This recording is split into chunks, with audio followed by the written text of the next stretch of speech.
Hello, and welcome to Just Hoops. Darius Garland has been great this season for the Cavs with patience and control and just dictating the offensive flow in Cleveland.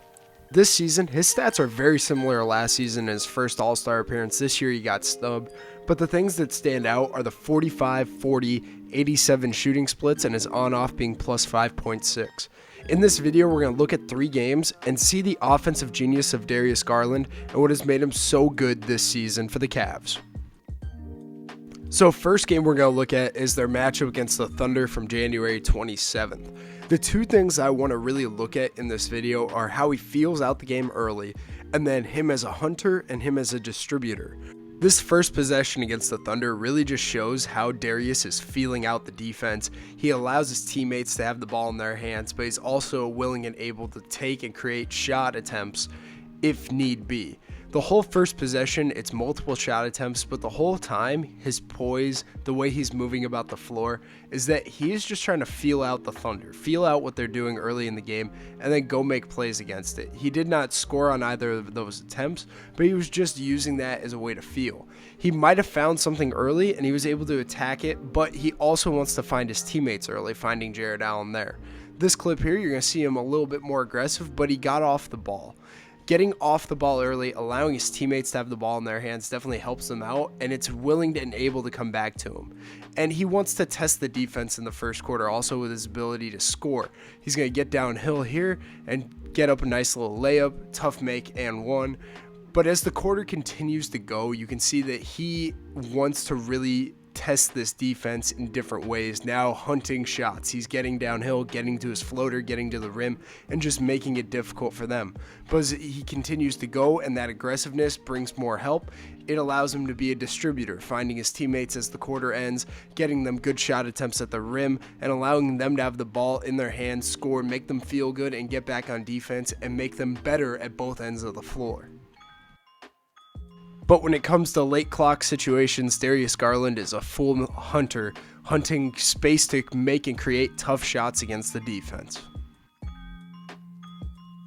Now as we get into the second quarter, you can see him lock into that distributor side of things. He's really looking for his teammates on dives, on cuts, on just that next pass, making the gap defenders work. He's making the simple plays time and time again, but it also is putting the ball in the hands of his teammates. Yes, he's going to take shots when they present himself or when it's late clock and things like that, but overall, this quarter, you can see that he's really looking for his teammates. He wants everyone else to feel good, get the ball in their hands, get up some good shots, get some easy buckets, and he's just trying to make everyone around him better.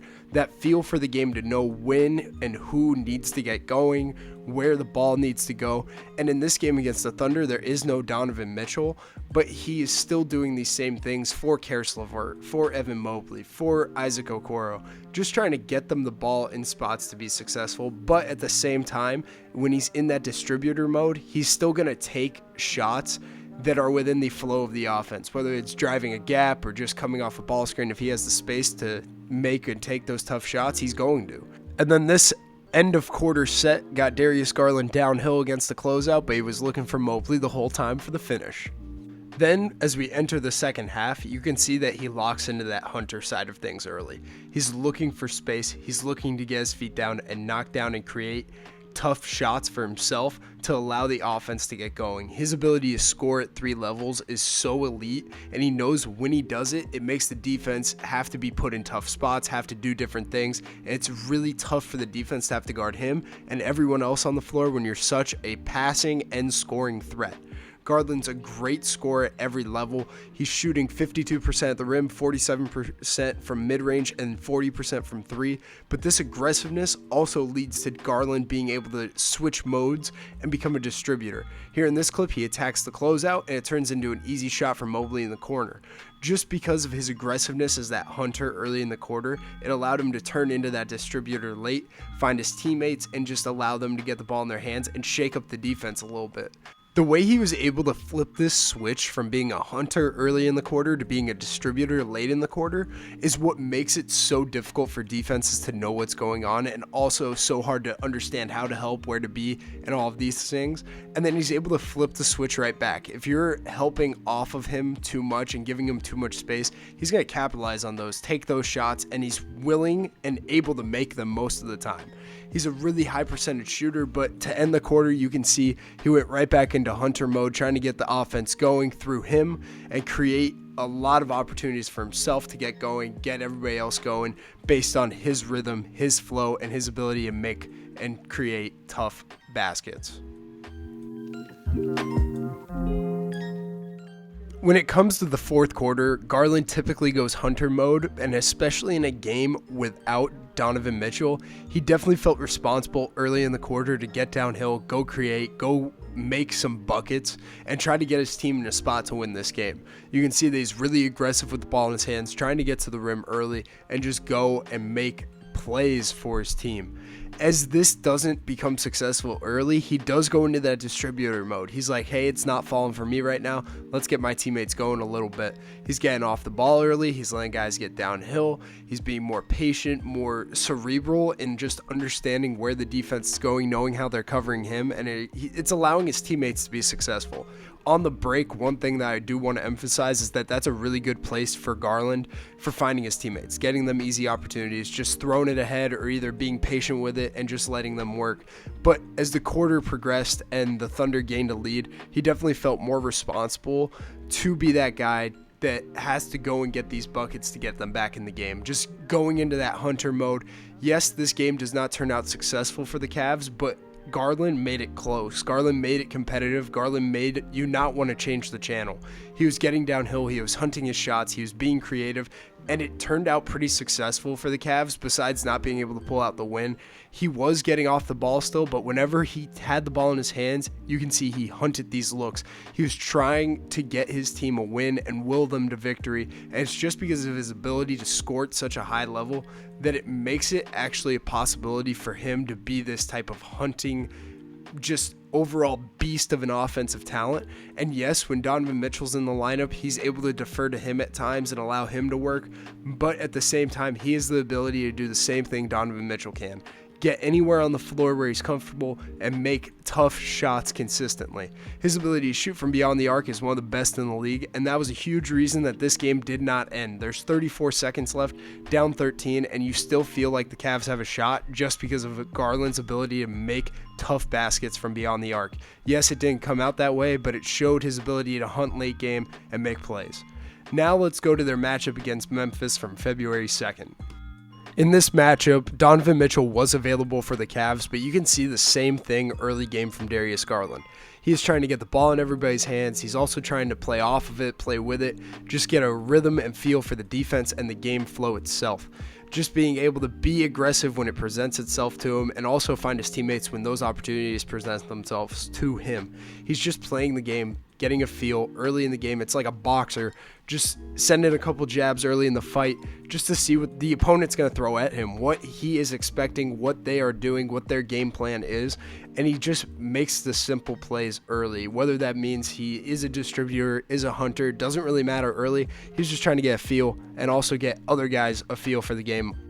Just as the quarter continued to progress, you can see that he found an attack angle, he found something that he liked, and he kind of went hunt mode. Yes, he was trying to get other guys involved, like there he hit Donovan Mitchell, but overall in the quarter, I think he was fairly aggressive. He found that he can get in the paint, and he wanted to keep getting there. He kept getting downhill, kept getting shots at the rim, whether or not he was getting fouled. He was just trying to get downhill and make it tough for the defense, put pressure at the rim, and just show that, hey, I'm going to be here all game. You're not going to not see me. I'm going to set the tone early against one of the best defenses in basketball.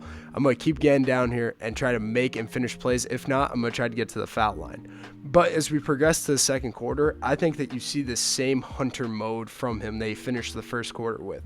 He understood that they're playing to that drop, so he's going to try to hunt those shots, attack against the drop.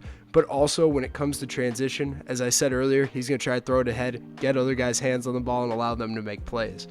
The quarter, though, was basically a good opportunity for him to continue to hunt and make plays, but that aggressiveness early allowed him to become that distributor late. Whether that meant throwing it ahead in transition like he does to Chetty a couple times, or whether that means finding Jared Allen on the roll, he just really did switch it up in the middle of the quarter.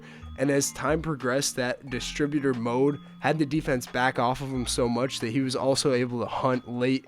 Just the ability to be that distributor in the second quarter. Be a guy that's like, hey, I know my teammates need some touches. I know that they need to get in the flow.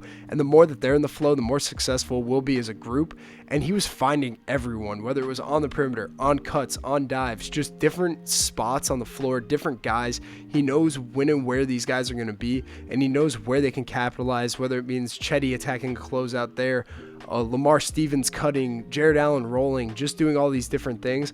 But to end the quarter, we're going to get back to Darius Garland, the hunter. Finding angles, getting downhill, creating angles for himself to get up shots, and that aggressiveness also leads to success for the big men. Jared Allen and Evan Mobley are incredible offensive rebounders, and that aggressiveness does allow them to work, but also he knows that these guys matter so much and they need touches to be successful. Going into the second half, yes, he was a distributor on that first set there, but overall, he hunted. I think he smelled blood in the water against one of the best teams in basketball. It was like, hey, let me go at them. Let me attack. Let me find my spots. Let me get to the rim. Let me get to the foul line. Let me find room in the mid-range. Let me try to find an open three against the drop.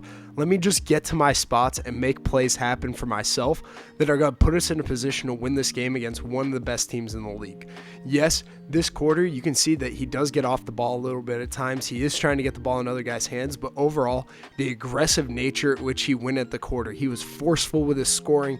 He was being loud. He was making tough shots. He was creating space in cool and unique ways using ball fakes, pivots, trying to draw fouls.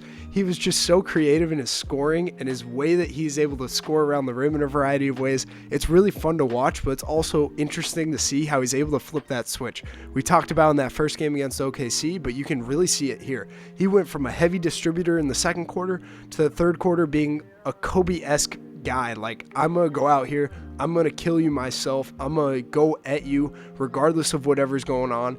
Yes, I'm going to find my angles to attack, I'm going to find my matchups. At the end of the day, this is my team, this is my offense, I'm going to be the engine that drives us to this win. And then in the fourth quarter, it was just time to finish the job. They had a lead against Memphis, and to finish the job, I think he wanted to get everyone involved. That first play there, finding Jared Allen. The second play, he tries to get him on the dive. And then you can just see that how he's playing the game, the patience that he has, he's definitely scanning the floor more. He's more so getting off the ball earlier. He's just trying to find his teammates, allow them to be in space to make a play. But at the same time, when he's in this distributor mode, he's also able to take opportunities when they do present them to himself. He is just taking what the defense gave, but first and foremost, he was looking for his teammates to finish the job. And the last game we're going to look at is against the Clippers from January 29th. He did a really good job early at just taking in the defense, feeling them out, being poised, being patient, scanning the floor, seeing their positioning and help side, and just taking it all in and understanding where the cracks will be as the game progresses. The first few possessions, yeah, he was pretty aggressive, looking for a shot against the switches. But overall in the quarter, he was in distributor mode. He was getting everybody going, finding those cracks and openings from the first few possessions, trying to get up and down, beat their set defense down the floor. The Clippers are really good in the half court, and I think Garland understood that. So as the game got going, he was trying to make those plays quick, whether it meant getting off the ball quick or even just attacking a gap. Whenever there was two on the ball, he was trying to be really quick in his decision making, and those paint touches resulted in finding his teammates. He was running the floor, he was looking ahead, he was finding Jared Allen on the roll, finding people on the cracks, finding people in that next gap area, just being an overall team player in the first quarter, getting everybody going, getting everybody in a feel, but also as a distributor, he's still going to try to take the opportunities presented to him. Second quarter, I think he hunted. He found a weakness in them, whether that meant getting a big switched onto him or whether that meant attacking their help side because of their positioning in gaps and positioning on the perimeter. And I think he was just trying to go at it. Yeah, early in the quarter, he attacked a switch and they got a transition look. But then as the quarter progressed, you can see that he's getting off the ball pretty early. And then he's playing off the ball, knowing when and where to be, presenting opportunities, and just making the simple play. The second quarter, yeah, it's a little bit of a balanced attack. But overall, I think the aggressiveness off of the ball is what made him so good this quarter, allowing Cavs to build on an early lead. Just him making plays off the ball. And the third quarter, I think, is a good example of a switch being flipped. Starting as a distributor, really looking for his teammates, really trying to find them, whether it's on the perimeter, in the paint, off cuts, whatever the action is. He is just really patient and poised, scanning the floor and trying to find open opportunities for them rather than himself. Yes, these opportunities were pretty capitalizing. Like, he was really bringing the defense in, just that paint presence that he was bringing to the defense and just making them have to collapse allowed him to find them. And also that aggressiveness switched from being that scanning the floor type of guy to being a guy that's hunting shots. He went middle of the third quarter from a distributor to a hunter. He knew where his advantages would be and he took full advantage of them. And that aggressiveness for a little bit then turned into a distributor again, finding his teammates, allowing them to capitalize on opportunities. And it was just a cool quarter to see in terms of that hunter distributor mindset, that he's able to flip the switch. He's able to really be the engine for this offense, finding shots for himself and finding shots for his teammates. Even with the addition of Donovan Mitchell this offseason, Darius Garland has thrived in Cleveland. The same numbers, the same usage rate, and it's all because of his ability to be cerebral, understand the offense, understand the nuance within the game, being able to switch between being a distributor and an attacker. So I hope you guys enjoyed this video, learned about one of the best point guards in basketball. For more content like this, please like, subscribe, and share, and we'll catch you in the next one.